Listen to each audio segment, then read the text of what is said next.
El gran porqué de Dios. Recuerdo con exactitud dónde estaba sentado. Estaba en un hogar donde se habían reunido los líderes de una iglesia estadounidense, una iglesia que me había demostrado gran amabilidad en el pasado, que había orado por mí y hasta me había enviado apoyo financiero, sin que yo lo pidiera en ningún momento.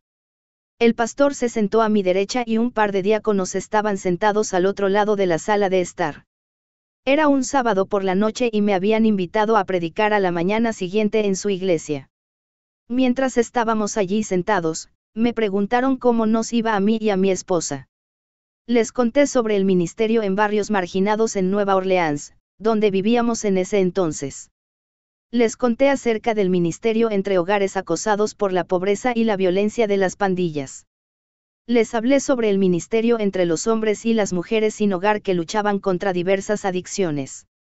Luego, les conté sobre las oportunidades que Dios me había dado hacía poco de ministrar alrededor del mundo. Les conté sobre la receptividad de la gente al Evangelio en lugares que tradicionalmente son hostiles al cristianismo. Les conté que ya fuera en los barrios marginados como en el extranjero, Dios estaba atrayendo a la gente hacia Él en algunas de las zonas más difíciles del mundo. Hice una pausa para escuchar sus respuestas esperando que sintieran el mismo entusiasmo mío. Después de un molesto silencio, uno de los diáconos se inclinó hacia adelante en su silla, me miró y dijo, David, creo que es magnífico que vayas a estos lugares. No obstante, si me preguntas mi opinión, esperaría que Dios aniquile cuanto antes a esas personas y las mande al infierno. Eso fue lo que dijo con exactitud. Quedé pasmado y sin habla. No tenía idea de qué responder. Todavía no estoy seguro de lo que hubiera tenido que decir. Aniquilarlos. Mandarlos al infierno. Al cabo de un momento de silencio, el resto de la habitación retomó la conversación como si nada fuera de lo normal hubiera sucedido. Aún así, no terminó allí. A la mañana siguiente, llegamos al edificio de la iglesia y comenzó la reunión. El pastor se levantó para darles la bienvenida a todos, y durante sus comentarios introductorios, comenzó a hablar sobre lo agradecido que estaba de vivir en los Estados Unidos. No estoy seguro de que encendió la creciente chispa patriótica que siguió, pero durante los próximos minutos le dijo a la iglesia que no existía la posibilidad de que viviera en ninguna otra parte del mundo.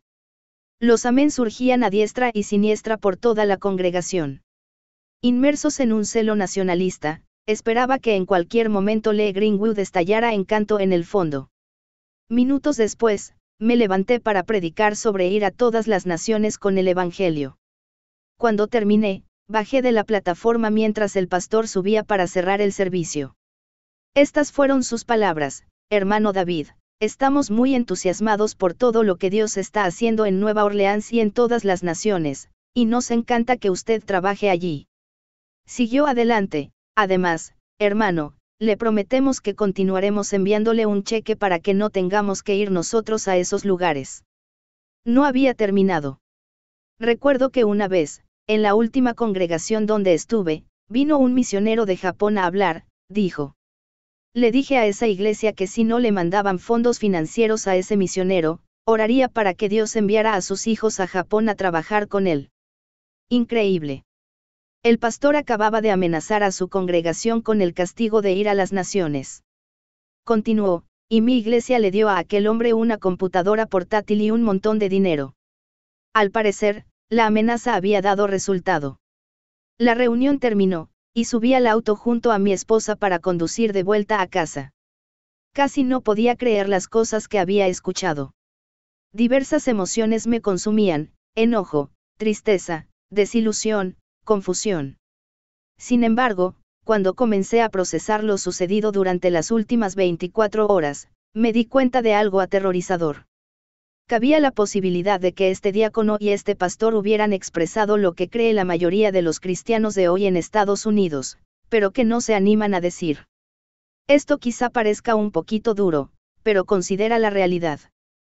¿Cuántos de nosotros aceptamos las comodidades de los suburbios mientras que les damos las espaldas a los barrios marginales necesitados del Evangelio? ¿Cuántos de nosotros estamos tan arraigados en los Estados Unidos que ni una sola vez hemos pensado seriamente en la posibilidad de que Dios pueda llamarnos a vivir en otro país? ¿Cuántas veces estamos dispuestos a darle un cheque a alguien siempre y cuando nosotros no tengamos que ir a esos lugares difíciles del mundo? ¿Cuántos de nosotros, padres, le pedimos a Dios en oración que levante a nuestros hijos para que dejen nuestro hogar y se vayan a otro país, aunque eso signifique que nunca regresen?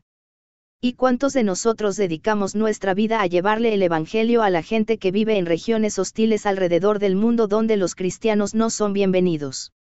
Por cierto, pocos de nosotros seríamos tan osados como para decir que esperaríamos que Dios aniquile cuanto antes a esas personas y las mande al infierno, pero si no les llevamos el Evangelio, no es allí a donde se irán.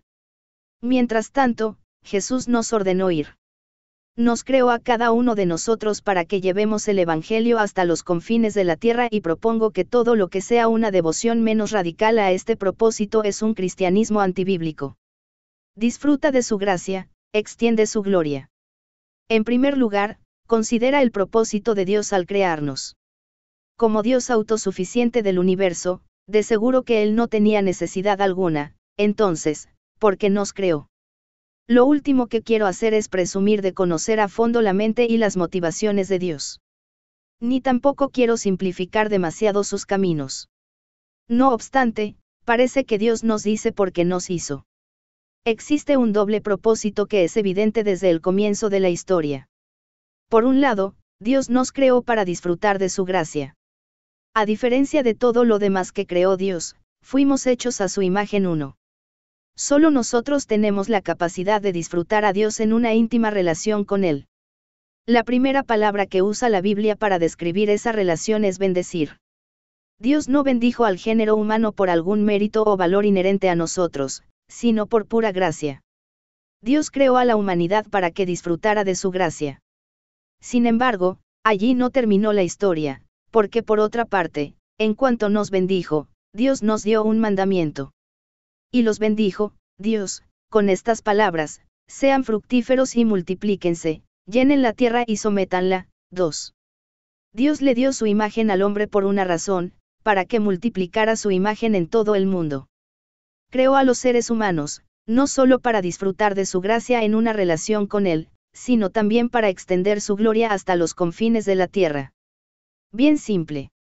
Disfruta de su gracia y extiende su gloria. Este es el doble propósito que se encuentra detrás de la creación del género humano en Génesis 1 y establece el marco para todo un libro que gira alrededor del mismo propósito.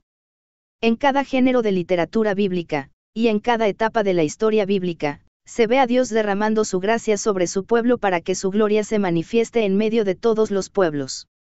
En Génesis 12, cuando Dios formó a su pueblo, le dijo a Abraham: haré de ti una nación grande, y te bendeciré, haré famoso tu nombre, y serás una bendición.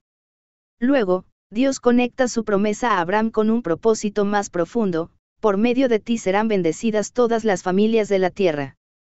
3. Dios bendice en abundancia a Abraham, pero no solo por bendecirlo a él. Lo bendice para que pueda ser el conducto de la bendición de Dios a todos los pueblos de la tierra. Dios le dice a Abraham que disfrute de su gracia mientras extiende su gloria. Considera el propósito de autoexaltación de Dios en la redención de su pueblo de la esclavitud en Egipto. Inmediatamente después del Éxodo, Dios los condujo a la playa del Mar Rojo, con los egipcios en los talones y ningún lugar donde escapar. Escucha la razón de Dios cuando dice: voy a cubrirme de gloria, a costa del faraón y de todo su ejército. Y los egipcios sabrán que yo soy el Señor. 4. De manera milagrosa, Dios dividió las aguas, condujo a su pueblo por el medio sobre tierra seca y, luego, hizo que las olas se tragaran a los egipcios con un motivo principal: glorificarse a sí mismo. Los egipcios y todas las naciones que le siguieron supieron que Él es el Señor y que salva a su pueblo. Dios bendijo a su pueblo de una manera milagrosa a fin de que se conociera su salvación entre todos los pueblos. Considera otra historia del Antiguo Testamento, la de Sadrach, Mesach y Abednego. ¿Por qué un Dios de amor habría de permitir que a estos 3 hombres hebreos los arrojaran en un terrible horno de fuego? Así trata Dios a los que lo arriesgan todo por Él. ¿Cómo te hace sentir esto respecto a la próxima vez que tengas que jugarte por Dios? Leemos la historia y quedamos fascinados, pero casi nunca llegamos al final para ver el motivo. Entonces exclamó Nabucodonosor: Alabado sea el Dios de estos jóvenes, que envió a su ángel y los salvó. Ellos confiaron en él y, desafiando la orden real, optaron por la muerte antes que honrar o adorar a otro Dios que no fuera el suyo. Por tanto, yo decreto que se descuartice a cualquiera que hable en contra del Dios de Sadrach, Mesach y Abed-nego, y que su casa sea reducida a cenizas, sin importar la nación a que pertenezca o la lengua que hable. No hay otro Dios que pueda salvar de esta manera. 5. El mismo rey que declaró que todos se inclinaran ante él, ahora declaraba que cualquiera que hablara en contra de Dios debía cortarlo en pedazos. Dios permitió que a estos muchachos los arrojaran en aquel horno feroz para que salieran sin una gota de sudor en sus frentes y para que este rey pagano declarara que el Dios de Sadrach, Mesach y Abed-nego es digno de alabanza en todas las naciones y en todos los lenguajes. A decir verdad, Dios se ocupa de bendecir a su pueblo de maneras inusuales de modo que su bondad y su grandeza se declaren entre todos los pueblos. En todo el Antiguo Testamento hay versículos que reiteran esta verdad. En los Salmos, por ejemplo, se habla de cómo Dios guía a su pueblo por amor de su nombre y lo bendice para que las naciones conozcan sus caminos. Los profetas describen de manera hermosa la misericordia de Dios hacia su pueblo para que testifiquen a las naciones que Él es Señor. 6. Ezequiel 36 contiene algunas de las palabras más sorprendentes de la boca de Dios cuando relata su obra en medio de su pueblo. Dios habla de cómo el pueblo de Israel había pecado en su contra y describe la razón que lo llevó a hacer lo que hizo en medio de ellos. Por eso, adviértele al pueblo de Israel que así dice el Señor Omnipotente: voy a actuar, pero no por ustedes sino por causa de mi santo nombre, que ustedes han profanado entre las naciones por donde han ido. Daré a conocer la grandeza de mi santo nombre, el cual ha sido profanado entre las naciones, el mismo que ustedes han profanado entre ellas. Cuando dé a conocer mi santidad entre ustedes, las naciones sabrán que yo soy el Señor. Lo afirma el Señor Omnipotente. 7. ¿Qué afirmación? Dios llega al punto de decir que cuando actúa en medio de su pueblo, no muestra su gracia, su misericordia y su justicia por el bien de ellos, sino por el bien de su santo nombre entre las naciones. El evidente propósito global de Dios en la historia, los escritos y los profetas del Antiguo Testamento sigue adelante en el Nuevo Testamento. En los Evangelios, vemos cómo Jesús terminó su vida en la tierra ordenándoles a sus seguidores que llevaran el Evangelio hasta los confines de la tierra. 8. Las cartas están llenas del mismo énfasis mientras Pablo, Pedro, Santiago y Juan guiaban a la iglesia a través de la persecución y el sufrimiento a extender la gloria de Dios a las naciones. A la luz de todo lo que hemos visto, no nos sorprende llegar al último libro de la Biblia y ver la culminación del propósito de Dios. Imagina esta escena que describe Juan: después de esto miré, y apareció una multitud tomada de todas las naciones, tribus, pueblos y lenguas, era tan grande que nadie podía contarla. Estaban de pie delante del trono y del Cordero, vestidos de túnicas blancas y con ramas de palma en la mano. Gritaban a gran voz: la salvación viene de nuestro Dios, que está sentado en el trono, y del Cordero. 9. Al comienzo de la historia de la tierra, el propósito de Dios era bendecir a su pueblo de modo que todos los pueblos lo glorificaran por su salvación. Ahora, al final, se cumple el propósito de Dios. Los individuos de toda nación, tribu, pueblo y lengua se inclinan alrededor del trono de Dios y cantan alabanzas a aquel que los ha bendecido con su salvación. Este es el propósito final, supremo, total y absoluto, glorioso, garantizado y abrumadoramente global de Dios en la Escritura. Es el gran porqué de Dios. Él bendice a su pueblo con una gracia extravagante para que sus hijos puedan extender su extravagante gloria a todos los pueblos de la tierra. Esta verdad básica y fundamental impregna la Escritura de principio a fin. Sin embargo, me pregunto si tal vez sin darnos cuenta, pasemos por alto el gran porqué de Dios. Jesús no murió solo por ti. Vivimos en una cultura de iglesia que tiene una peligrosa tendencia a desconectar la gracia de Dios de su gloria. Nuestros corazones celebran la idea de disfrutar de la gracia de Dios. Nos deleitamos en los sermones, las conferencias y los libros que exaltan una gracia centrada en nosotros. Y aunque la maravilla de la gracia merece nuestra atención, si esa gracia se desconecta de su propósito, el triste resultado es un cristianismo centrado en sí mismo que no tiene en cuenta el corazón de Dios. Si le pidieras al cristiano promedio que se sienta en una reunión un domingo por la mañana que resuma el mensaje del cristianismo, lo más probable es que te diga algo así: el mensaje del cristianismo es que Dios me ama. Alguno también podría decir: el mensaje del cristianismo es que Dios me amó lo suficiente como para enviar a su Hijo, Jesús, a morir por mí. Por más maravilloso que resulte este sentimiento, es bíblico. No está incompleto, si nos basamos en lo que hemos visto en la Biblia. Dios me ama, no es la esencia del cristianismo bíblico, porque si el mensaje del cristianismo es, Dios me ama, ¿cuál es su objeto? Dios me ama. A mí. El objeto del cristianismo soy yo. Entonces, cuando busco una iglesia, busco la música que mejor me cae y los programas que cuidan mejor de mí y de mi familia. Cuando hago planes para mi vida y carrera, pienso en lo que da mejor resultado para mí y para mi familia. Cuando considero la casa donde viviré, el auto que conduciré, la ropa que me pondré, la manera en que viviré, escogeré de acuerdo con lo que sea mejor para mí. Esta es la versión del cristianismo que prevalece en nuestra cultura. Sin embargo, no es el cristianismo bíblico. El mensaje del cristianismo bíblico no es, Dios me ama, punto y aparte, como si fuéramos el objeto de nuestra propia fe. El mensaje del cristianismo bíblico es, Dios me ama para que yo dé a conocer entre las naciones sus caminos, su salvación, su gloria y su grandeza. Entonces, Dios es el objeto de nuestra fe y el cristianismo se centra alrededor de él. Nosotros no somos el fin del Evangelio, sino Dios. Dios se centra en sí mismo, incluso en nuestra salvación. Recuerda sus palabras en Ezequiel: nos salvó, no por nuestro bien, sino por el bien de su santo nombre. Hemos recibido la salvación de modo que su nombre se proclame en todas las naciones. Dios nos ama por su bien en el mundo. Esto nos puede caer como un golpe. ¿Quieres decir que Dios tiene un motivo oculto al bendecirnos? No somos los receptores finales de su gracia. Y la respuesta que da la Escritura es clara. Por cierto, no estamos en el centro del universo. Dios está en el centro del universo y, en definitiva, todo lo que hace gira en torno a él.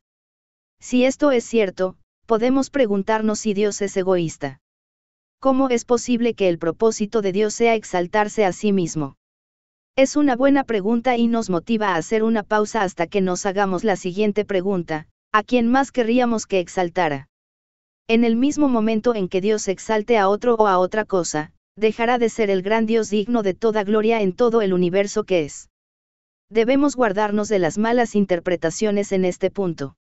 La Biblia no dice que Dios no nos ame de manera profunda. Por el contrario, hemos visto en la Escritura a un Dios con una inusitada, sorprendente e íntima pasión por su pueblo. Sin embargo, esa pasión no se centra de modo definitivo en su pueblo. Se centra en su grandeza, en su bondad y en su gloria que se hace conocida en el mundo entero entre todos los pueblos. Desconectar la bendición de Dios de su propósito global es caer en un cristianismo antibíblico, saturado de egoísmo que pierde el sentido de la gracia divina. Es una verdad fundacional: Dios nos crea, nos bendice y nos salva a cada uno de nosotros con un propósito radicalmente global. Entonces, si no tenemos cuidado, nos sentiremos tentados a hacer excepciones. Nos sentiremos tentados a adoptar pantallas de humo espirituales y a abrazar comodidades nacionales que nos excusan del plan global de Cristo. Además, en este proceso, nos encontraremos acomodándonos a planes inferiores que la cultura que nos rodea, e incluso la iglesia que nos rodea, consideran más admirables, más manejables y más cómodos. No tengo el llamado. Me pregunto si de algunas maneras intencionales y de otras inconscientes hemos levantado líneas de defensa en contra del propósito global de Dios para nuestras vidas. No es raro oír a los cristianos decir: bueno, no todos estamos llamados a las misiones en el extranjero, o de forma más específica, yo no tengo el llamado a las misiones en el extranjero. Cuando decimos esto, casi siempre nos referimos a las misiones en el extranjero como un programa opcional de la Iglesia para unos pocos fieles que, al parecer, tienen el llamado a esa tarea. En esta manera de pensar, las misiones son un programa de los tantos de la Iglesia y algunos electos son buenos para las misiones y sienten pasión por ellas. Mientras tanto, El resto de nosotros está dispuesto a mirar las fotos de las misiones cuando los misioneros vuelven a casa, pero al fin y al cabo, Dios no nos ha llamado a nosotros para esto de las misiones. Sin embargo, ¿a dónde se identifica alguna vez en la Biblia a las misiones como un programa opcional de la Iglesia? Acabamos de ver que Dios nos creó a todos, nos salvó de nuestros pecados y nos bendijo para dar a conocer la gloria del Señor en todo el mundo. A decir verdad, el mismo Jesús no solo nos ha llamado para ir a todas las naciones, Él nos creó y nos ordenó ir a todas las naciones. Sin embargo, hemos tomado esta orden y la hemos reducido a un llamado, algo que solo reciben algunos pocos. Me resulta interesante notar que no hacemos lo mismo con otras palabras de Jesús. Tomamos el mandamiento de Jesús en Mateo 28 de hacer discípulos a todas las naciones y decimos, esto se refiere a otros. Entonces, miramos el mandamiento de Jesús en Mateo 11:28, vengan a mí todos ustedes que están cansados y agobiados, y yo les daré descanso, y decimos, bueno, esto se refiere a mí.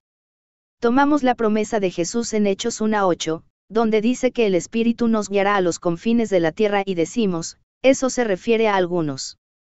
En cambio, tomamos la promesa de Jesús en Juan 10:10 de que tendremos vida abundante y decimos, esto se refiere a mí. En este proceso, hemos trazado de manera innecesaria, y antibíblica, una línea de distinción que les asigna las obligaciones del cristianismo a unos pocos, mientras que mantiene los privilegios del cristianismo para todos. De esta misma manera, decidimos enviar a otros a llevar a cabo el propósito global del cristianismo, mientras el resto de nosotros se cruza de brazos solo porque, no tenemos ese llamado.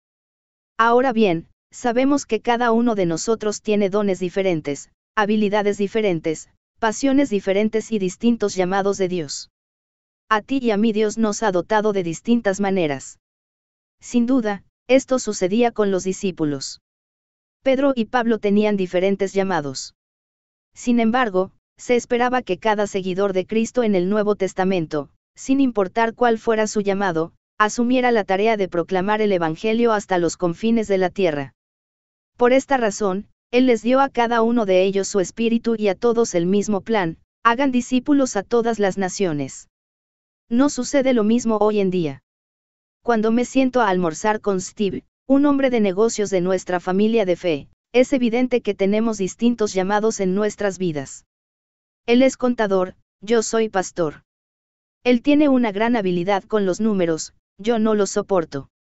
Aún así, ambos entendemos que Dios nos ha llamado y nos ha dotado para un propósito global. Entonces, Steve me pregunta muy a menudo, ¿cómo puedo guiar mi vida, mi familia y mi empresa contable para la gloria de Dios en Birmingham y alrededor del mundo? Está guiando a sus colegas a Cristo, está movilizando a los contadores para que sirvan a los pobres, y su vida está influyendo de manera personal en los individuos y en las iglesias de América Latina, África y Europa Occidental con el Evangelio. Steve y otros como él han decidido que no tomarán el mandamiento de Cristo de hacer discípulos a todas las naciones y lo rotularán un llamado para pocos. No se sentarán a un costado mientras una clase de cristianos, que se supone especial, logra el propósito global de Dios.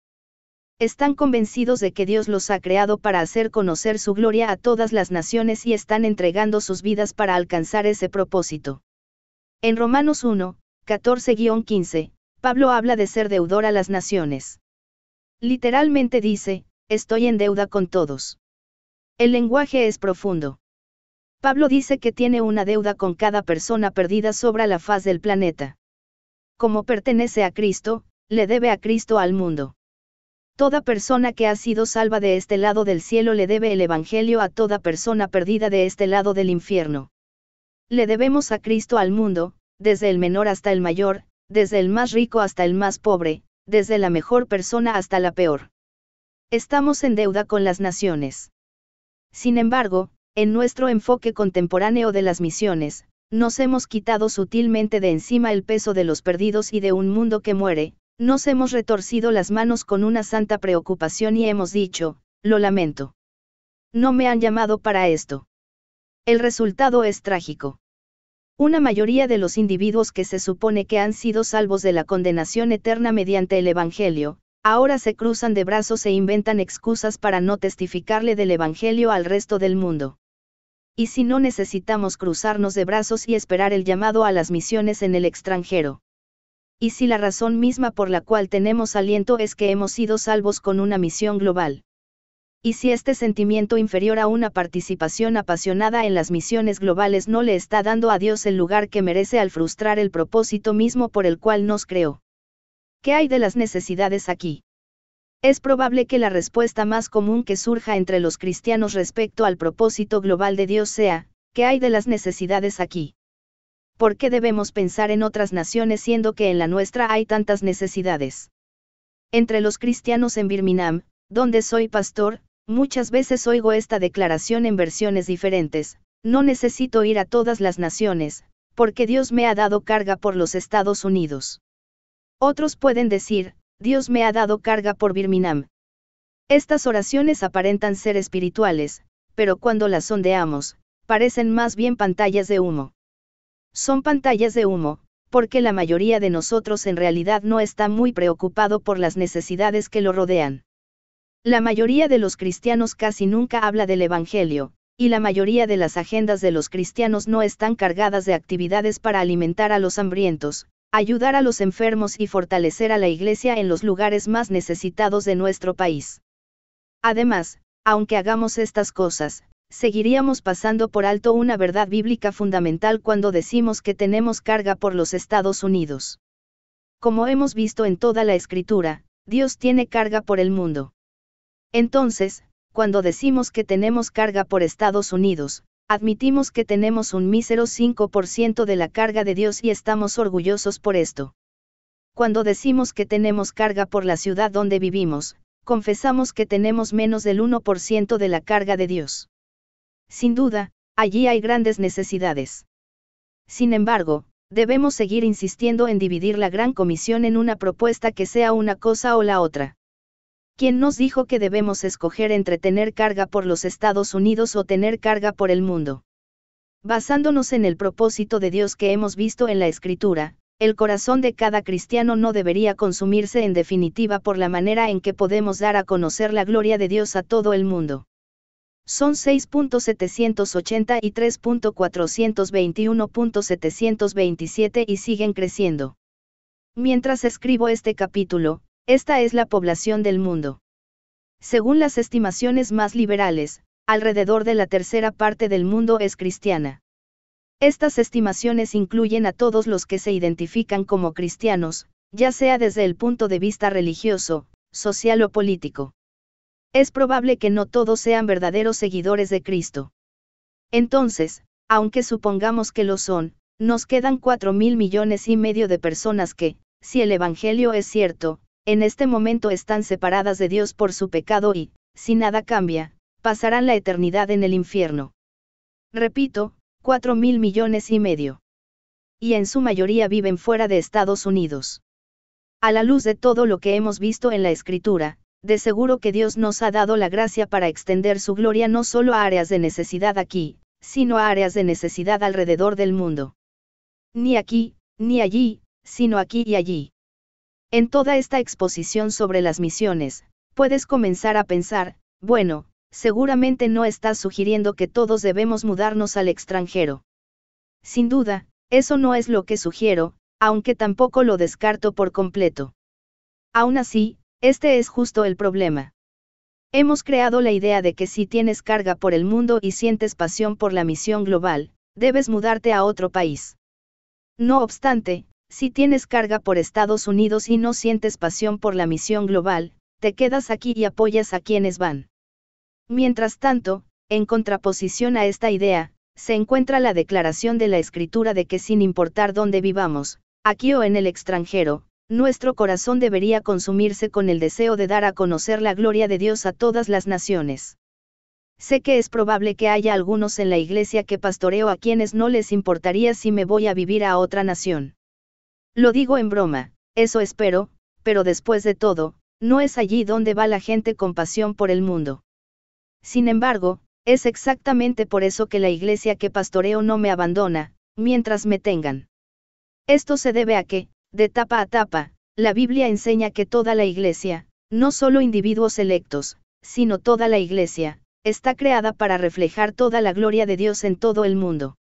Porque todo hombre, mujer y niño en la iglesia que pastoreo procura influir en las naciones para la gloria de Cristo, y porque existe una forma de vida diseñada por Dios para que vivamos aquí y hagamos la iglesia aquí, en favor de la gente alrededor del mundo que no conoce a Cristo. Entonces, ¿cuál es esta forma de vida diseñada por Dios? Todo esto de tener carga por el mundo puede parecer un poquito cliché y hasta quizá parezca un tanto hueco. Entonces, ¿qué significa de verdad vivir para la gloria de Cristo en todas las naciones? Mientras seguimos mirando las palabras de Cristo, sondearemos respuestas específicas para esta pregunta. A esta altura, permíteme darte tan solo algunos ejemplos de individuos que han cambiado su sueño americano por un sueño que se extiende mucho más allá del país y la cultura en la que vivimos. Un sueño mayor. Imagina el sueño americano en acción. Imagina un estudiante universitario preparándose para su profesión.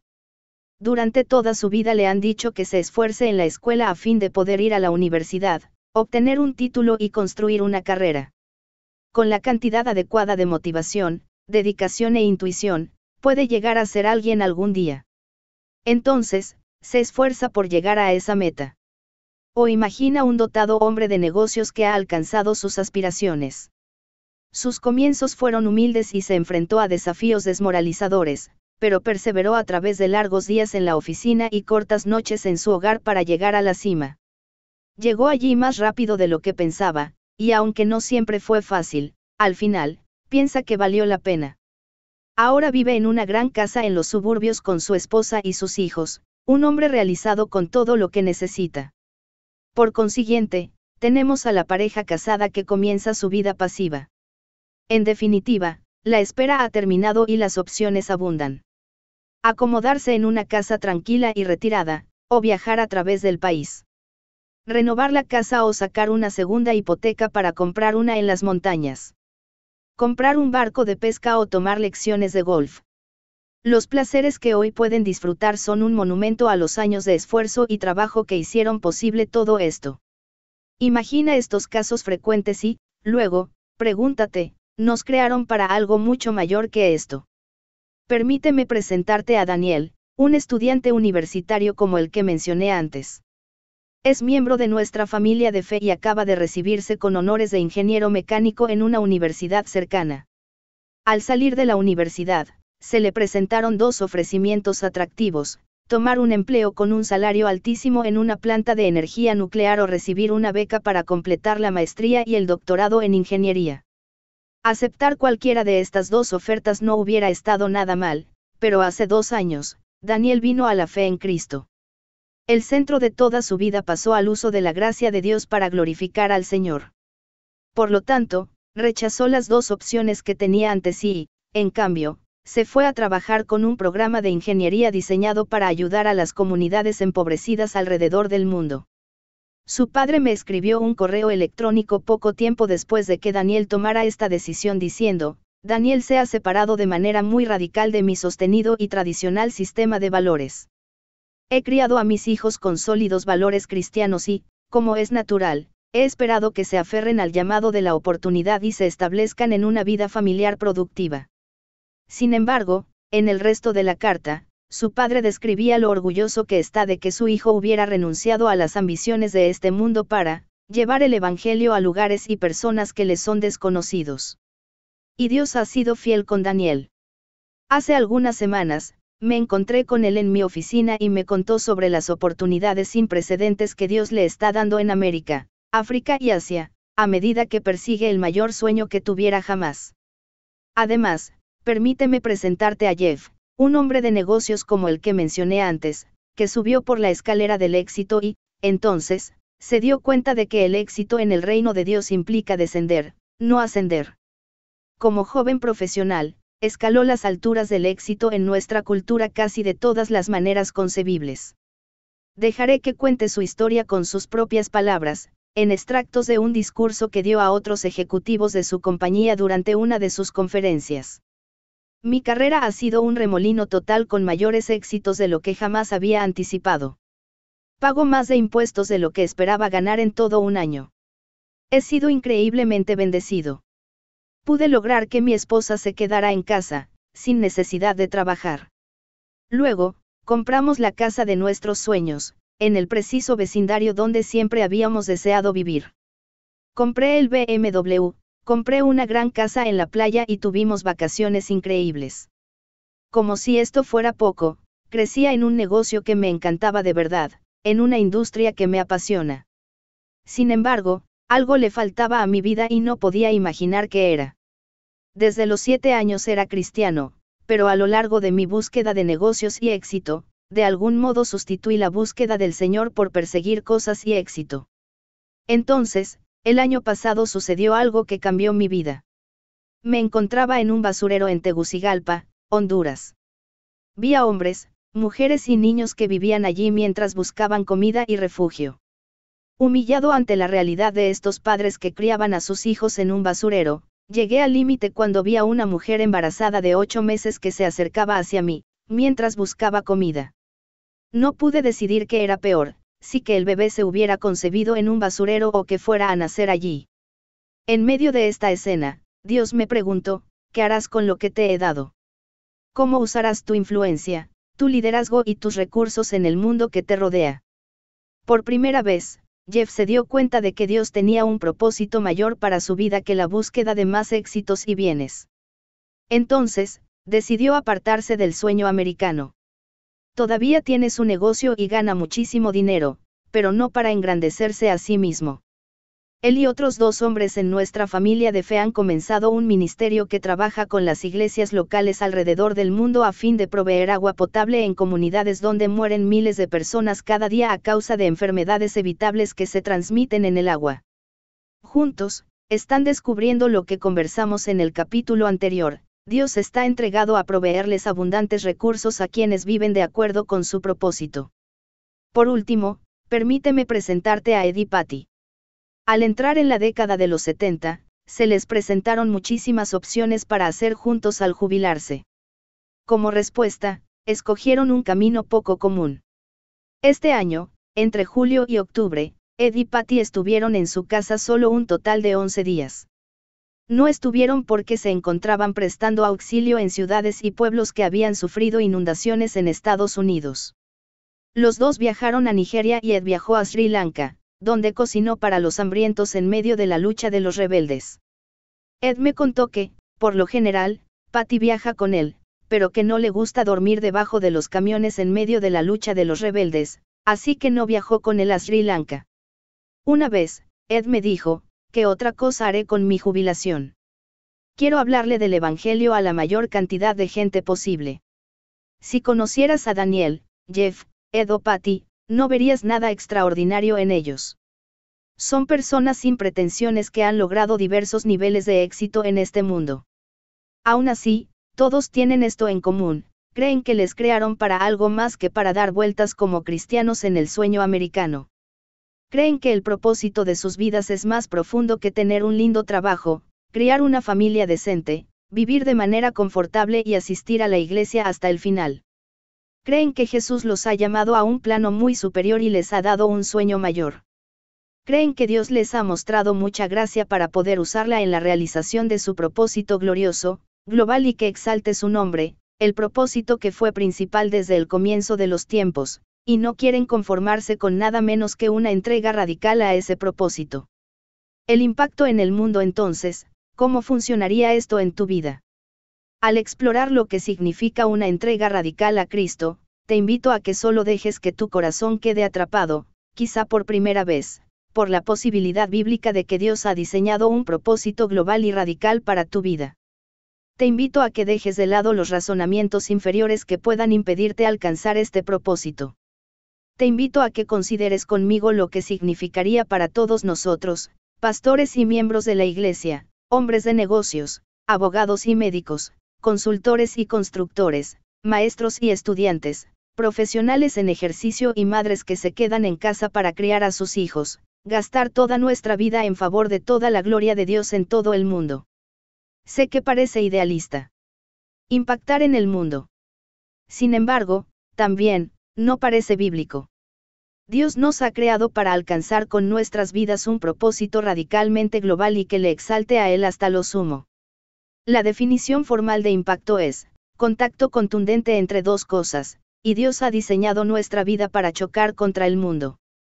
Y si esto no solo es bíblico sino también posible. Existe una vieja máxima según la cual los que dicen que no se puede hacer deberían apartarse del camino de los que lo están haciendo. Y si un idealismo global, apasionado y que exalte a Dios es exactamente lo que se necesita en las vidas de los cristianos hoy en día.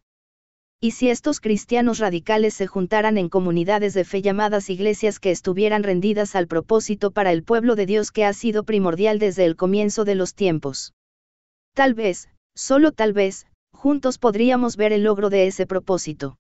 Terminaré con un correo electrónico que recibí hace poco de Jamie, una madre de nuestra familia de fe que acaba de regresar de Guatemala. Otra iglesia le pidió que fuera a contar su experiencia y esta es una porción de lo que contó allí. Tomé la decisión de ir a Guatemala después de ver en la palabra de Dios que Él nos manda ir y hacer discípulos a todas las naciones. Fui por obediencia, no porque tuviera carga por las misiones ni pasión por el pueblo de Guatemala. Quiero que comprendan que soy esposa, madre y psicóloga a medio tiempo, no soy misionera y menos predicadora. Solo estaba obedeciendo en grado mínimo lo que había creído que nos dice que hagamos la palabra de Dios. Alabado sea el Señor que no es fiel en grado mínimo y que no nos bendice en grado mínimo. Luego de pasar una semana entre preciosos niños que comen una pequeña taza de gachas de avena al día, la pregunta que he traído conmigo a Birmingham es por qué Dios me ha bendecido tanto a mí siendo que otros tienen tan poco. Y esto es lo que Dios me ha mostrado: te he bendecido para mi gloria. No para que tengas una vida cómoda con una gran casa y un bonito auto. No para que gastes fortunas en vacaciones, educación o ropa. Estas cosas no son malas, pero te he bendecido para que las naciones me conozcan y vean mi gloria. Toda mi vida he desconectado por completo las bendiciones de Dios de su propósito y, ahora, me doy cuenta de lo que nunca antes había visto. Dios me ha bendecido para mostrarle su amor a Domingo, un anciano a quien Jamie vio venir a Cristo en Guatemala esa semana. Dios me ha bendecido para mostrar su misericordia y gracia a los niños en Guatemala.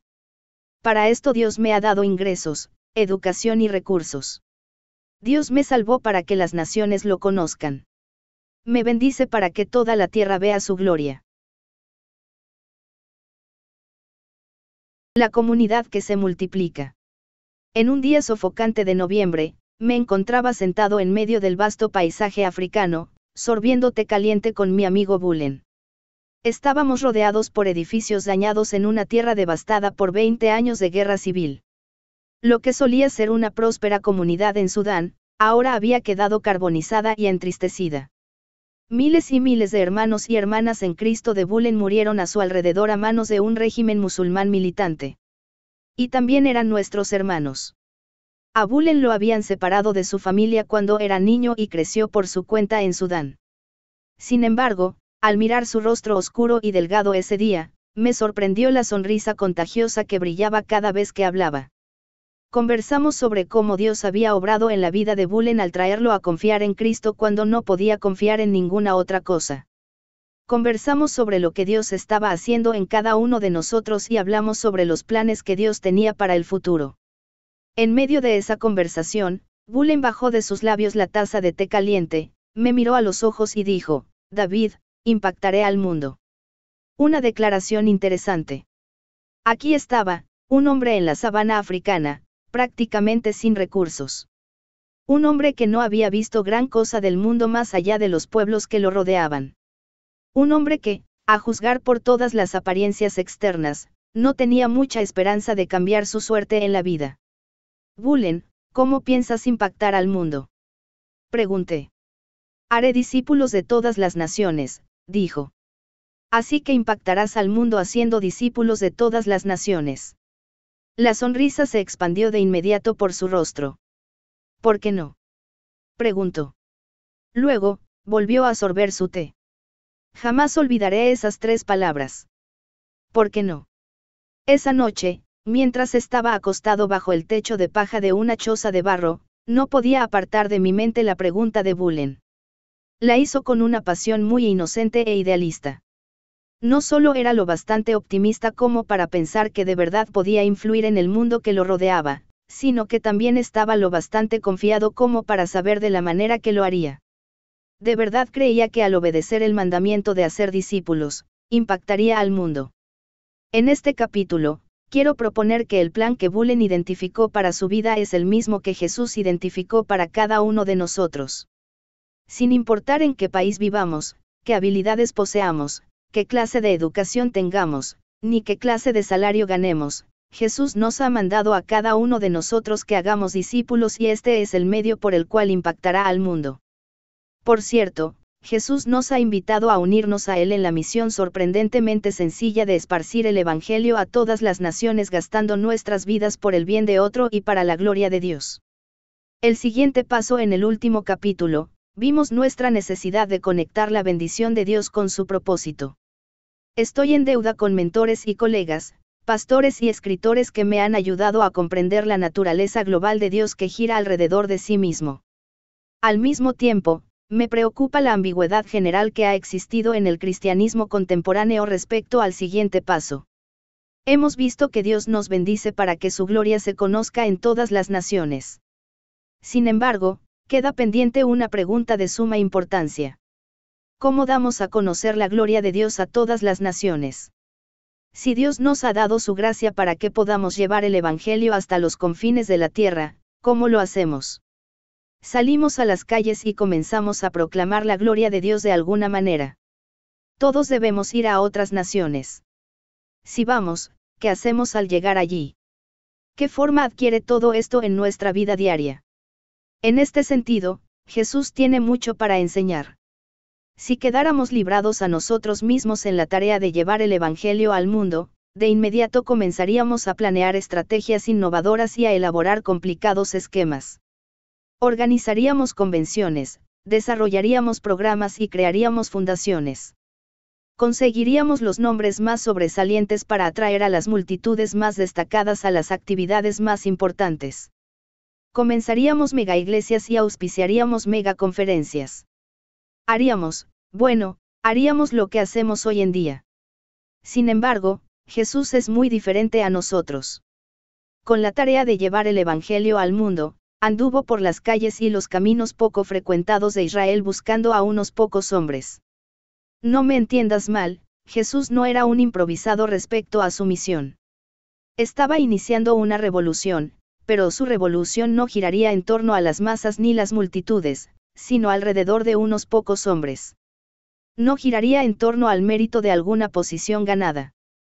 Evadiría a propósito los títulos, los grandes nombres, los aplausos y la popularidad en su plan para cambiar por completo el curso de la historia. Lo único que quería era unos pocos hombres que pensaran como él, que amaran como él, que vieran como él, que enseñaran como él y que sirvieran como él. Lo único que necesitaba era revolucionar los corazones de unos pocos y ellos impactarían el mundo. La gran apuesta de Jesús imagina a Jesús mientras se prepara para ir a la cruz. Al orar al Padre, recuerda su ministerio en el mundo.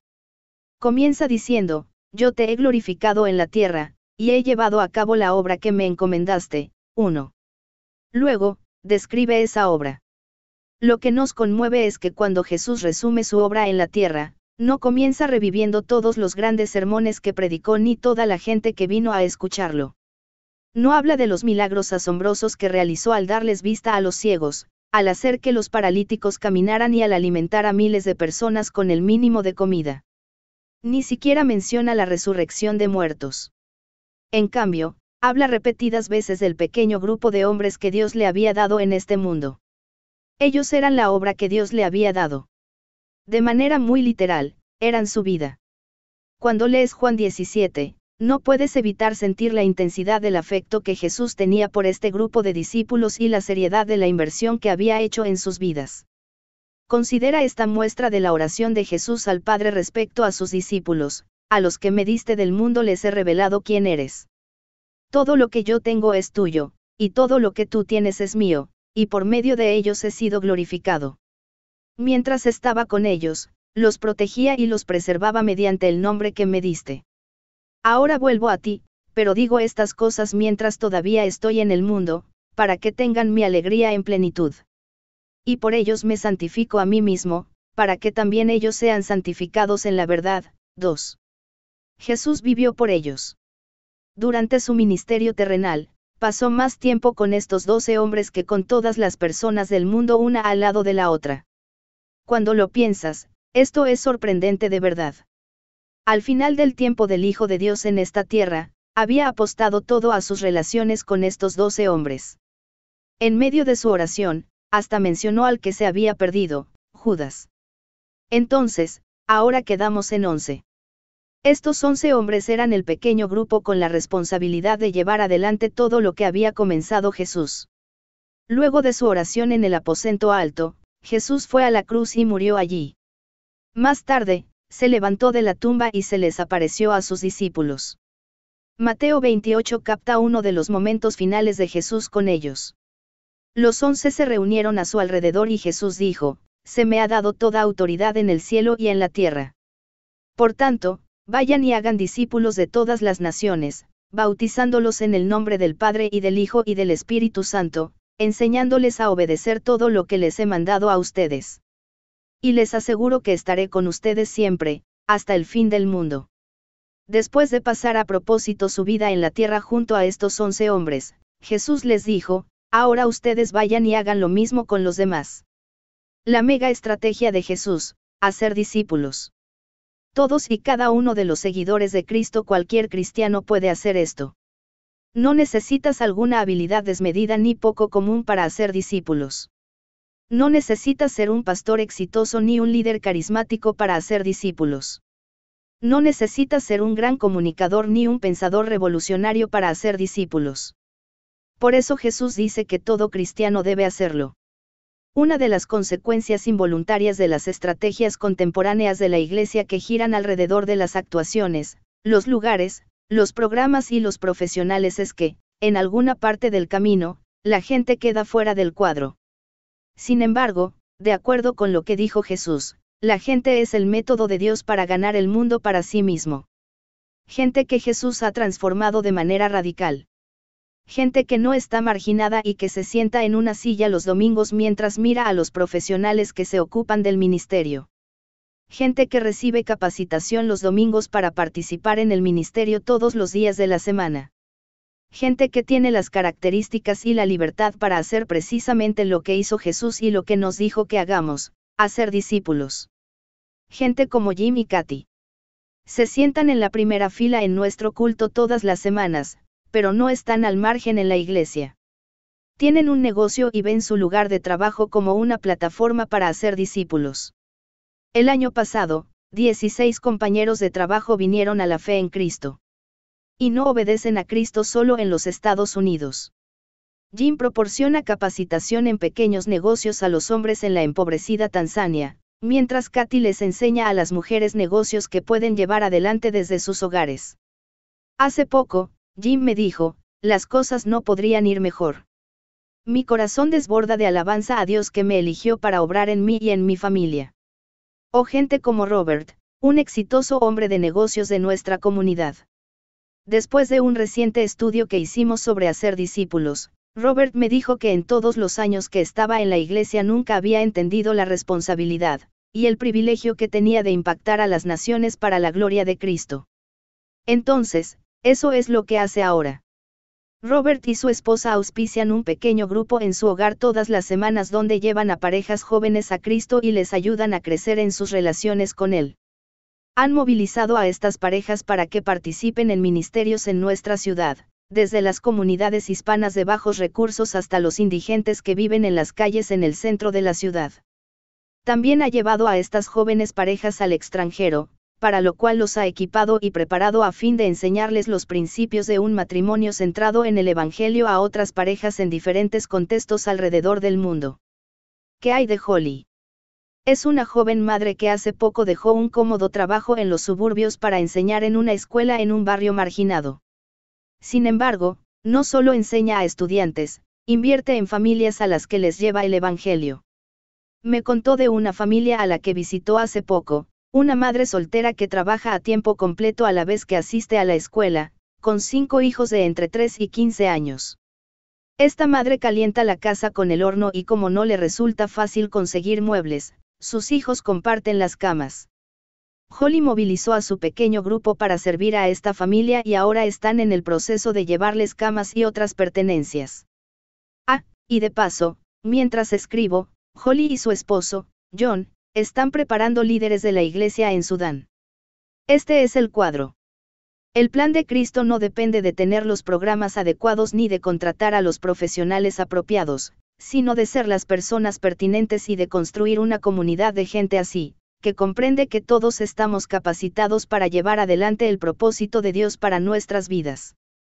¿Qué sucede cuando gente como Jim, Kathy, Robert y Holly, esparcidos por toda la iglesia, comienzan a tomar protagonismo para lograr el plan de Cristo?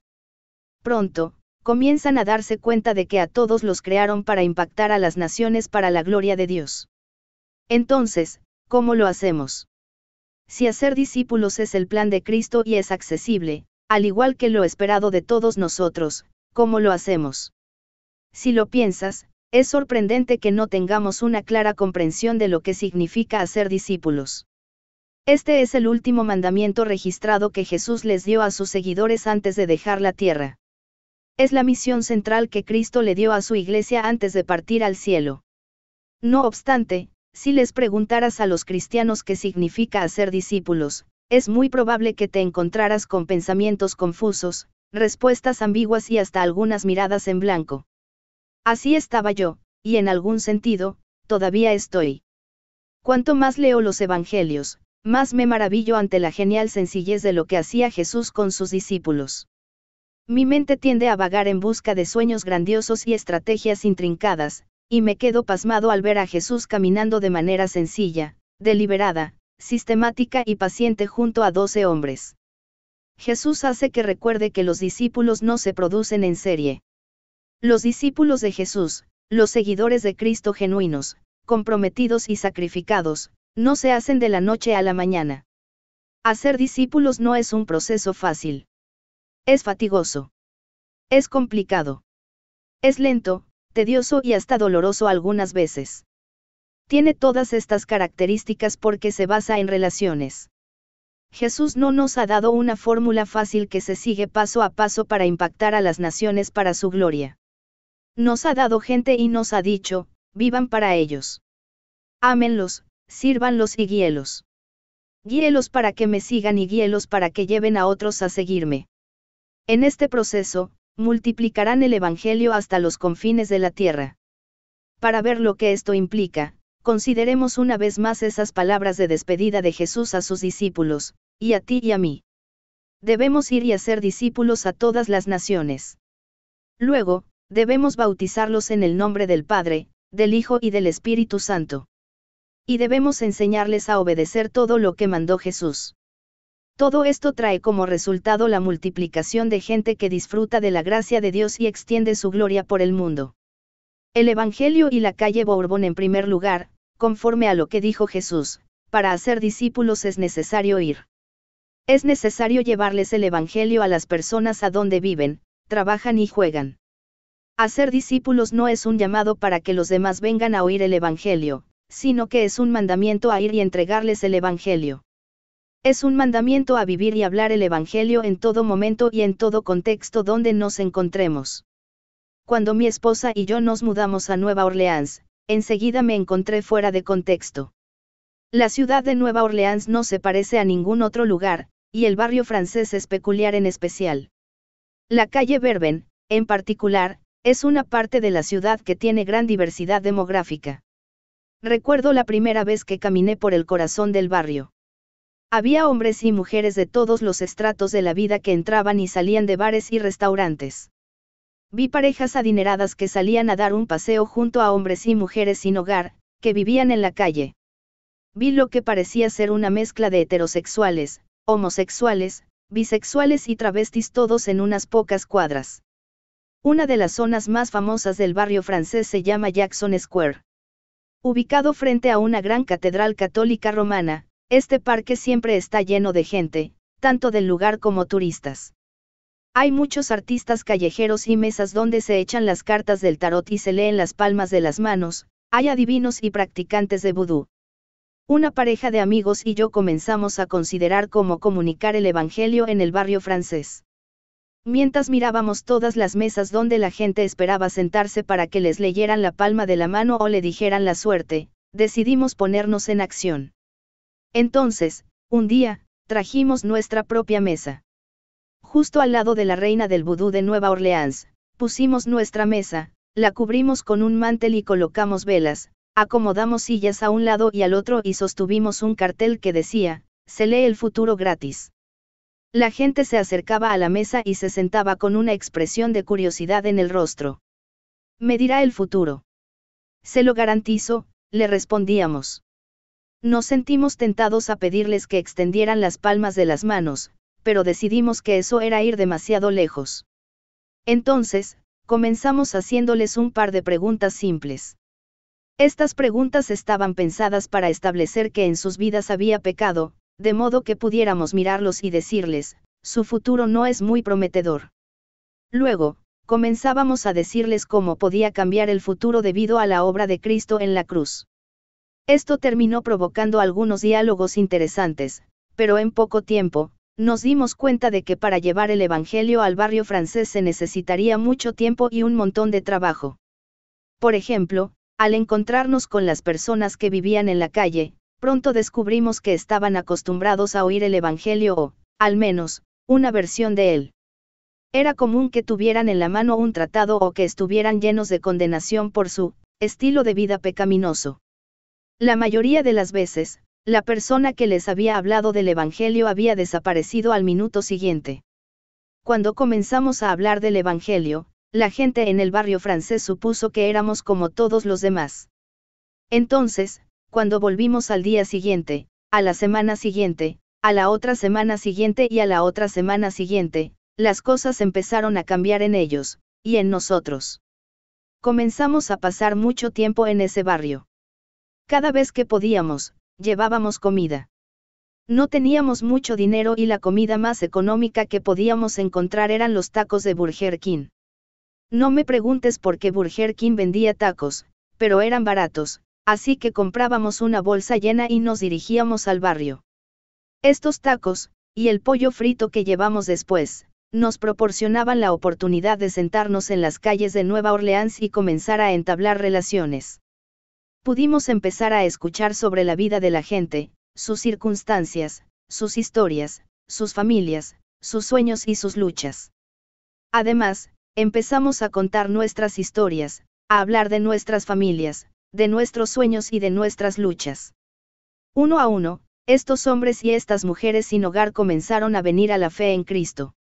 Antes de que viniera el huracán Katrina, todos los domingos por la mañana se reunían unas 50 personas en el barrio francés para desayunar y rendirle culto a Dios. Hace poco, regresé a Nueva Orleans y me encontré con uno de los hombres del barrio que había confiado en Cristo y que se bautizó en la iglesia. Con los brazos cubiertos de tatuajes, me dio un gran abrazo y dijo, David, quiero que sepas que ahora dirijo el ministerio a los desamparados en el barrio francés. Hacer discípulos no tiene que ver con un programa ni un suceso, sino con una relación. Al dar el Evangelio, impartimos vida y esta es la esencia de hacer discípulos. Es compartir la vida de Cristo. Por esa razón, hacer discípulos no es solo ir, sino también bautizar. Bienvenido a la familia.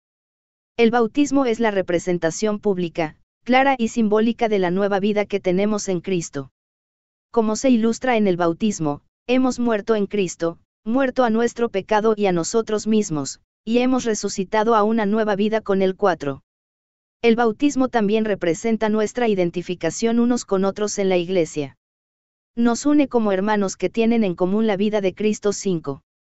Hacer discípulos implica invitar a la gente a formar parte de una comunidad de fe donde verán la vida de Cristo en acción y experimentarán el amor de Cristo en persona. La semana pasada, en nuestro encuentro de adoración, celebramos 3 bautismos. Una de las personas era una madre joven que había crecido en la iglesia y había vivido una vida buena, pero a quien hace poco los ojos se le habían abierto por primera vez a la realidad de su condición pecaminosa, aun en su aparente bondad, y había confiado en Cristo como Salvador y Señor. Otro era un hombre de negocios que, después de años de caminar con Cristo, se dio cuenta de que nunca había sido obediente respecto al bautismo en identificación con Cristo y con su iglesia. El tercero era un exalcohólico, adicto y traficante de droga que había sido salvo de manera radical por la gracia de Dios. Como comentario al margen, diré que hace poco se acercó a los muchachos de nuestra iglesia que lideran el trabajo en el extranjero y les dijo que tenía habilidades para contribuir con el contrabando a fin de pasar clandestinamente Biblias en las fronteras. Es decir, preguntó si estábamos interesados en usar su experiencia. Mientras celebrábamos la obra de Cristo en cada una de estas vidas, alabé a Dios por la belleza del cuerpo de Cristo. Provenientes de distintos trasfondos y habiendo atravesado diferentes luchas, nos encontrábamos unidos juntos como una sola persona en la vida de Cristo. Para hacer discípulos es necesario identificarse con una comunidad de creyentes que se muestran amor entre sí y que comparten la vida los unos con los otros, mientras vivimos juntos para la gloria de Dios. Antes mencioné a Jim Sadix, el profesor del seminario al que asistí en Nueva Orleans para estudiar bajo su tutela. Estoy en deuda con Jim por haber compartido su vida conmigo de la misma manera que Jesús lo hizo con sus discípulos. Me beneficié mucho al estar sentado en las clases que daba Jim, pero el tiempo que pasamos conversando en su oficina, en su auto en los viajes por las carreteras, en el hogar con su familia y en la comunidad donde hablábamos del Evangelio fueron aún mejores. Recuerdo un día cuando regresé a casa después de mudarnos a Nueva Orleans. Estaba apurado por cambiarme de ropa a fin de volver a salir de nuestro apartamento. Mi esposa me preguntó cuál era la prisa y le dije que me iba a correr con el Dr. Sadix. ¿A correr?, me preguntó. ¿Desde cuándo te gusta correr? Desde que el Dr. Sadix me pidió que corra con él hace un par de minutos, contesté. Detesto correr. Nunca he sido uno de esos hombres a quienes les encanta correr en círculos sin ir a ninguna parte. No obstante, en cuanto el Dr. Sadix me pidió que lo acompañara a correr, me convertí en un atleta hecho y derecho. Verás, ya fuera corriendo en círculos alrededor del predio del seminario o sentados en su hogar conversando sobre la vida y el ministerio, Jim era lo suficientemente amable como para compartir conmigo su vida y, mientras lo hacía, me mostraba lo que significa seguir a Cristo. Y eso era lo que yo quería, aunque el sudor viniera incluido. Formar parte de una comunidad de fe implica estar expuestos a la vida de Cristo en otros. Así como nos identificamos con Cristo y con su iglesia en el bautismo, ahora compartimos la vida en Cristo unos con otros. Entonces, ¿a quién puedes mostrarle la vida de Cristo de manera deliberada, intencional y sacrificada? Esto es fundamental al hacer discípulos, y solo multiplicaremos el Evangelio cuando les permitamos a otros acercarse lo suficiente como para ver la vida de Cristo en acción. Receptores o reproductores. Ir y bautizar son dos elementos cruciales en el proceso de hacer discípulos. Sin embargo, implican la necesidad de algo más que también es vital: enseñar. Esta es una actividad de la cual todos debiéramos participar al cumplir con el propósito de vida que nos ha dado Dios. En nuestras relaciones unos con otros en el cuerpo de Cristo, debemos enseñarnos mutuamente la palabra de Cristo de continuo. No obstante, cuando escuchamos hablar a Jesús de enseñar, debemos tener cuidado de no saltar de inmediato en nuestra mente al ambiente de salón de clases y al estilo de exposición al que estamos acostumbrados y que asociamos con la enseñanza de la palabra. Los salones de clases y las exposiciones tienen su lugar, pero esta no es la clase predominante de enseñanza que vemos en la relación de Jesús con sus discípulos. Por el contrario, el mundo era un perpetuo salón de clases para Jesús y sus discípulos, que les proporcionaba las oportunidades de instrucción en todo momento. Esto tiene particular importancia cuando consideramos el mandamiento de Cristo a cada uno de nosotros de hacer discípulos. Cuando pensamos en la enseñanza, muchas veces llegamos a la conclusión de que no todos están hechos para ser maestros. La Escritura habla con claridad acerca del don espiritual de la enseñanza e identifica los papeles específicos del liderazgo en la Iglesia que están ligados a la enseñanza de la palabra de Dios. Por lo tanto, suponemos que la enseñanza es una tarea relegada solo a unos pocos. Así y todo, aunque de seguro podemos reconocer y afirmar a maestros dotados que Dios le ha dado a la Iglesia, el mandamiento que Jesús nos da de hacer discípulos tiene en cuenta un papel de enseñanza para todos nosotros. Por ejemplo, imagina que vas y llevas a alguien a la fe en Cristo y, luego, ves cómo se bautiza en identificación con Cristo y con su Iglesia. ¿Y ahora qué? ¿cómo aprenderá a caminar con Cristo cada día? Si la enseñanza está limitada a un grupo selecto en la iglesia que está equipado para eso, le diremos de inmediato a este nuevo cristiano que debe sentarse en un salón de clases y aprender de un maestro. Este es el enfoque común del discipulado, hoy en día, un eco muy lejano de la manera en que Jesús hacía discípulos. No es que el ambiente expositivo de la palabra no sea beneficioso, pero ¿qué me dice si Cristo nos ha preparado a nosotros para que seamos maestros? Piénsalo. ¿Cuál sería la manera más eficaz para que este nuevo seguidor de Cristo aprenda a orar? Anotarlo para una clase sobre la oración una vez a la semana o invitarlo al tiempo que pasas a solas con Dios para enseñarle cómo orar. De modo semejante, ¿cuál sería la manera más eficaz de que este nuevo seguidor de Cristo aprenda a estudiar la Biblia? Matricularlo en el próximo curso de estudio bíblico que haya disponible, o sentarte con él y llevarlo a seguir los pasos que tú diste para aprender a estudiar la Biblia. Esto eleva la marca en nuestro cristianismo. Para enseñarle a otro cómo orar, nosotros debemos saber orar. Para ayudar a alguien a que aprenda cómo estudiar la Biblia, necesitamos estar activos en el estudio de la Biblia. Sin embargo, esto es lo bello de hacer discípulos. Cuando asumimos la responsabilidad de ayudar a otros a creer en Cristo, esto lleva de forma automática nuestra relación con Cristo a un nuevo nivel. Tomemos a Matt, por ejemplo. Vino a mí haciéndome toda clase de preguntas sobre cómo transmitirles el Evangelio a un grupo de mormones con los que trabajaba. No sabía por dónde comenzar. Le recomendé algunos materiales de ayuda y Matt empezó a investigar sobre el mormonismo y todas las diferencias entre el Evangelio y las enseñanzas de los mormones. Durante el proceso, comenzó a hablarles de Cristo a sus compañeros mormones. A las pocas semanas, Matt me envió un correo electrónico donde decía: gracias a este estudio y a poder transmitir el Evangelio, mi fuerza y fe en Cristo están más fuertes y firmes que nunca. Mi esposa ya ha notado una diferencia en mi propio caminar con Cristo. Alabo a Dios por darme esta oportunidad. Al enfrentarse a la posibilidad de transmitirles el Evangelio a personas cuyas creencias no comprendía, Matt hubiera podido decir: no estoy preparado para esto, que lo haga otra persona. En cambio, asumió la responsabilidad de enseñar la palabra de Cristo por sí mismo y comenzó a crecer en su caminar con él de un modo que hubiera sido impensable de otro modo. Siempre les pregunto a los miembros de nuestra iglesia si son receptores o reproductores de la palabra de Dios. Permíteme ilustrarte la diferencia. Imagínate que estás en Sudán. Entras a una choza con techo de paja con un pequeño grupo de líderes de la iglesia en Sudán y te sientas a enseñarles la palabra de Dios. En cuanto comienzas, pierdes el contacto visual con todos ellos. Nadie te mira y casi no puedes verles los ojos durante el resto del tiempo. Es porque están escribiendo cada palabra que dices.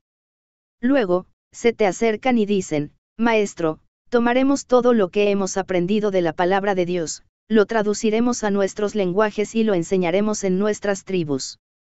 No estaban escuchando para recibir, sino para reproducir. Ahora, viaja conmigo a una reunión cristiana contemporánea en los Estados Unidos. Algunos tienen la Biblia abierta, mientras que otros no tienen la Biblia consigo. Pocos son los que toman nota, sino más bien, en su mayoría, están sentados en forma pasiva en la audiencia. Mientras que es probable que algunos estén desconectados, otros estén muy concentrados en lo que dice el predicador y escuchan lo que dice la palabra de Dios para saber cómo aplicarla a sus vidas. Aún así, lo cierto es que son pocos los que escuchan para reproducir. Por naturaleza, somos receptores. Aunque tengamos el deseo de aprender de la palabra de Dios, seguimos en una actitud mental egoísta por defecto que siempre pregunta: ¿qué provecho puedo sacar de esto? En cambio, como hemos visto, esto no es el cristianismo bíblico. ¿Y si cambiamos la pregunta cuando nos reunimos a estudiar la palabra de Dios? ¿Y si comenzamos a pensar: ¿cómo puedo escuchar su palabra para estar equipado para enseñarla a otros? Aquí cambia todo. De repente, aparecen el bolígrafo y el papel. Tomar nota no es indicativo del grado de compromiso que tenemos en hacer discípulos, pero si oímos la palabra de Dios para enseñarla a otros, queremos recibirla de la mejor manera posible. Cuando nos damos cuenta de que tenemos la responsabilidad de enseñar la palabra, Todo cambia respecto a cómo la oímos. También cambia el receptor de la palabra. La palabra que se predica en una reunión de toda la congregación o que se enseña en un grupo pequeño, se traduce después a contextos y esferas de influencia a los que llega toda la iglesia. La palabra de Dios ya no se oye solo en un edificio, sino que se multiplica en toda la comunidad. Se multiplica porque el pueblo de Dios ya no escucha su palabra como si estuviera destinada a detenerse en ellos. Ahora viven como si la palabra de Dios debiera esparcirse a través de ellos. Como pastor, esto me llena de entusiasmo y alegría. Cuando yo o algún otro en la iglesia enseña la palabra de Dios un domingo por la mañana, sé que esta verdad no queda confinada dentro de ese edificio. Esa misma verdad llegará a un refugio para mujeres a la noche siguiente. Se enseñará en estudios bíblicos dentro de los lugares de trabajo a lo largo de esa semana. Se enseñará al fin de la semana siguiente en la cárcel de Birmingham y en un centro cercano de rehabilitación para drogadictos. En un futuro, nuestra gente la traducirá y enseñará a los pastores en América Latina y a los nuevos seguidores de Cristo en Asia Central. Cuando el pueblo de Dios cree que vale la pena dedicar la vida a enseñarles la palabra de Dios a otros, suceden cosas apasionantes. Discipulado o esterilización. Hacer discípulos, salir, bautizar y enseñar a la gente la palabra de Cristo y, luego, capacitarlos para que hagan lo mismo en las vidas de otros. Este es el plan que Dios tiene para que cada uno de nosotros impacte a las naciones para la gloria de Cristo. Este plan parece ilógico por completo para nuestra manera de pensar. En una cultura donde lo mayor es siempre lo mejor y lo deslumbrante es siempre lo más eficaz, Jesús nos llama a cada uno de nosotros a concentrar nuestra vida de manera sencilla y humilde en los demás. Lo cierto es que no se puede compartir la vida de este modo con las masas ni con las multitudes. Jesús no lo hizo. Pasó 3 años con 12 hombres. Si el Hijo de Dios pensó que era necesario concentrar su vida en un pequeño grupo de hombres, nos engañamos a nosotros mismos si pensamos que podemos producir discípulos en serie hoy en día. El diseño de Dios para llevar el Evangelio a todo el mundo es un proceso lento, deliberado y simple que implica que cada uno de sus hijos sacrifique todas las facetas de su vida para multiplicar la vida de Cristo en otros. Hace algunas semanas, me encontraba en Cuba y este fue exactamente el cuadro que vi. En Cuba, no verás iglesias con grandes edificios ni carteles deslumbrantes que hagan los cristianos. Apenas te darás cuenta de que existe la iglesia, hasta que llegues a conocer a la gente. Visitamos una pequeña iglesia cubana empobrecida. Esta sola iglesia había plantado otras 60 iglesias. Al día siguiente, visitamos una de esas iglesias. Esa iglesia había plantado otras 25 iglesias. Los cristianos cubanos toman a Jesús al pie de la letra y multiplican la iglesia haciendo discípulos. Nada grandioso ni extravagante. Simplemente ir, bautizar y enseñar, y en el proceso, plantar iglesias de costa a costa en esa isla-nación. Sin embargo, nosotros nos resistimos a este plan y recurrimos a actuaciones y programas mucho más exitosos. En nuestra versión cristiana del sueño americano, nuestro plan termina esterilizando a los cristianos contra el mundo, en lugar de discipularlos en el mundo. Permíteme explicar la diferencia. Esterilizar a un cristiano contra el mundo implica aislarlo en una caja de seguridad espiritual llamada el edificio de la iglesia y enseñarle a ser bueno.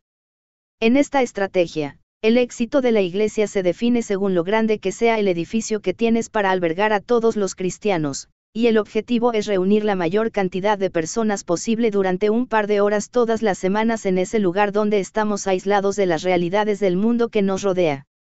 Cuando alguien pregunta, ¿dónde está tu iglesia?, señalamos un edificio o les damos una dirección y todo se centra alrededor de lo que sucede en ese lugar. Cuando nos reunimos en el edificio, aprendemos a ser buenos. Ser bueno significa evitar al mundo. Somos santos por esas cosas de las que no participamos, y en este sentido, debemos ser la única organización en el mundo que define el éxito por lo que no se hace. Llevamos vidas decentes, en hogares decentes, con trabajos decentes y familias decentes, como ciudadanos decentes. Somos miembros decentes de la iglesia con un poco más de impacto en el mundo de lo que teníamos antes de ser salvos. Aunque se nos puedan unir miles, a fin de cuentas les hemos dado las espaldas a miles de millones que no han oído hablar de Jesús. Discipular es algo muy distinto. Mientras que esterilizar cristianos implica aislarlos y enseñarles a ser buenos, discipular cristianos implica lanzarlos al mundo para que arriesguen sus vidas por el bien de otros. Ahora, el mundo es el centro de nuestra atención y medimos el éxito en la Iglesia no por los cientos o miles que podamos albergar en nuestros edificios, sino por los cientos o miles que dejan nuestros edificios para tomar el mundo con los discípulos que hacen. En este caso, nunca pensaríamos que el plan para hacer discípulos de Jesús podría tener lugar en una reunión semanal, llevada a cabo en un edificio y dirigida por uno o dos maestros. Se hacen discípulos en múltiples lugares todas las semanas, en muchas localidades, y la tarea la llevan a cabo hombres y mujeres que transmiten, muestran y enseñan la palabra de Cristo y juntos sirven a un mundo que necesita al Señor. De repente, la santidad se define por lo que hacemos. Ahora somos una comunidad de fe que toma a Jesús al pie de la letra y sigue su plan, aunque no tenga sentido para la cultura que nos rodea y aun cuando nos cueste la vida. En el proceso, nos damos cuenta de que, en realidad, estábamos destinados a alcanzar al mundo para la gloria de Cristo, y vamos descubriendo que el propósito para el cual nos crearon es accesible a cada uno de nosotros. Niños y ancianos, estudiantes y trabajadores, hombres y mujeres, todos juntos en un cuerpo que está unido a otros seguidores de Cristo alrededor del mundo en una estrategia práctica para hacer discípulos e impactar a las naciones para la gloria de Cristo. Una comunidad de cristianos en la que cada uno multiplique el Evangelio al ir, bautizar y enseñar en los contextos en que viven cada día. De acuerdo con la Biblia, ¿existe alguna otra cosa que se considere siquiera iglesia?